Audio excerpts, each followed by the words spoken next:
غور طلب ریڈیو۔ اونچے ٹیلے پر گڈریے کا لڑکا کھڑا دور گھنے جنگلوں کی طرف منہ کیے چلا رہا تھا، شیر آیا، شیر آیا، دوڑنا۔ بہت دیر تک وہ اپنا گلا پھاڑتا رہا۔ اس کی جوان بلند آواز بہت دیر تک فضاؤں میں گونجتی رہی۔ جب چلا چلا کر اس کا حلق سوکھ گیا تو بستی سے 2-3 بوڑھے لاٹھیاں ٹیکے ہوئے آئے اور گڈریے کے لڑکے کو کان سے پکڑ کر لے گئے۔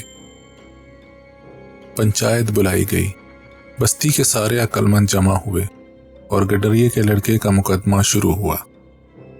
فرد جرم یہ تھی کہ اس نے غلط خبر دی اور بستی کے امن میں خلل ڈالا۔ لڑکے نے کہا، میرے بزرگوں، تم غلط سمجھتے ہو، شیر آیا نہیں تھا، لیکن اس کا یہ مطلب نہیں ہے کہ وہ آ نہیں سکتا۔ جواب ملا، وہ نہیں آ سکتا۔ لڑکے نے پوچھا، کیوں؟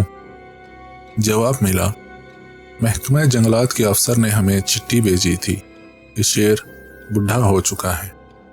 لڑکے نے کہا، لیکن آپ کو یہ معلوم نہیں کہ اس نے تھوڑے ہی روز ہوئے خود کو جوان کر لیا تھا۔ جواب ملا، یہ افواہ تھی، ہم نے محکمہ جنگلات سے پوچھا تھا اور ہمیں یہ جواب آیا تھا کہ جوان ہونے کے بجائے اس نے اپنے سارے دانت نکلوا دیے ہیں، کیونکہ وہ اپنی زندگی کے بقایا دن امن و امان سے گزارنا چاہتا ہے۔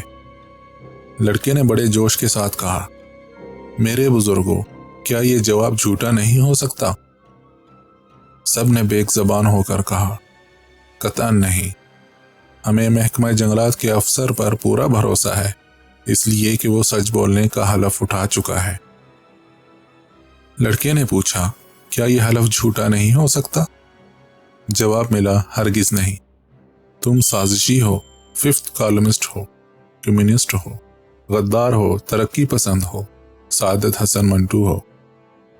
لڑکا مسکرایا، خدا کا شکر ہے کہ میں وہ شیر نہیں جو آنے والا ہے، محکمہ جنگلات کا سچ بولنے والا افسر نہیں میں۔ پنچایت کے ایک بڈھے آدمی نے لڑکے کی بات کاٹ کر کہا، تم اسی گڈریے کے لڑکے کی اولاد ہو جس کی کہانی سالہ سال سے اسکولوں کی ابتدائی جماعتوں میں پڑھائی جا رہی ہے۔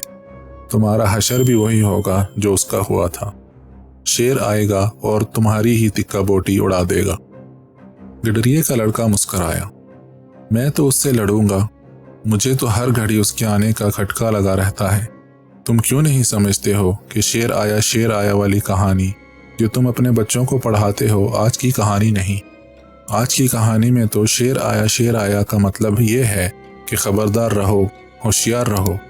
بہت ممکن ہے شیر کے بجائے کوئی گیدڑ ہی ادھر چلا آئے، مگر اس حیوان کو تو روکنا چاہیے۔ سب لوگ کھلکھلا کر ہنس پڑے، کتنے ڈرپوک ہو تم، گیدڑ سے ڈرتے ہو؟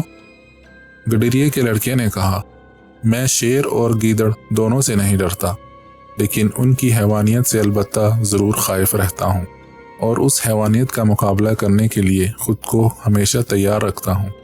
میرے بزرگوں، اسکولوں میں سے وہ کتاب اٹھا لو جس میں شیر آیا والی پرانی کہانی چھپی ہے، اس کی جگہ یہ نئی کہانی پڑھاؤ۔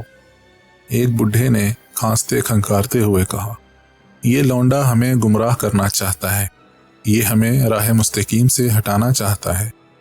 لڑکے نے مسکرا کر کہا، زندگی خط مستقیم نہیں ہے میرے بزرگوں۔ دوسرے بڈھے نے فرط جذبات سے لرزتے ہوئے کہا، یہ ملحد ہے، یہ بے دین ہے، فتنہ پردازوں کا ایجنٹ ہے، اس کو فوراً زندان میں ڈال دو۔ گڈریے کے لڑکے کو زندان میں ڈال دیا گیا۔ اسی رات بستی میں شیر داخل ہوا، بھگدڑ مچ گئی، کچھ لوگ بستی چھوڑ کر بھاگ گئے، باقی شیر نے شکار کر لیے۔